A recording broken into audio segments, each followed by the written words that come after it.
zibire zirishahi 11 zo mwabazyo aho imotoka ekika cya Hipsa merukora taxi ankuto yambara kasese kwikansharo ya shema nambara ekemera karugama abantu babiri omushija n'omukazi bino mwana niko motoka gumizamo kandi abantu aberebere nagabo nibagira ngo omukazi arugiremo yatambuke nkuto niko kunago mwana twantoga kora twatwara abo twatwara Senya twatwara Senya izaka moto kare kwenda kuba buru kaha kasaba twamanga gamuru kuza kumyara yasigaha omukazi n'omushije bino mwana wabo akamotoka kagumiza kuba heza babanza bakurosinga baza side eri kuba heza bagaka omukazi yiza yasitama n'omwana we kuba heza obu abakikire biza bino umwana bati bamukikire kubaheza kubaza kuruga hari yaba batine umuntu ubine so ati twaza kujya tucekinga kuni yatwashanga umwana ari yakon kabate muto ko garuka mbarra mushija n'umukazi wanyuma abataka abantu berebera nagabo barukunago mwanogo bamanyiseho polisi bita bakazi abakiro mwanyogo bajumirire kikoreki bito mwana wobojo wa meza 3 ekibi abasize kufa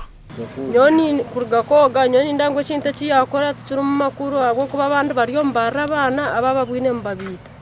ne cinta kitara mu makuru no cyo kugira ngo gizare cyo kugira ngo muzaro mwita no kugabata muzire aho je unabandi ngo namukwata naye nani mutera umwe polisi kiza kumwikesanga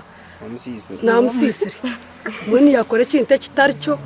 bagenzi wanje bari yaha mugumene muraba kazi bagenzi bitu batagaka kukore kintu kecho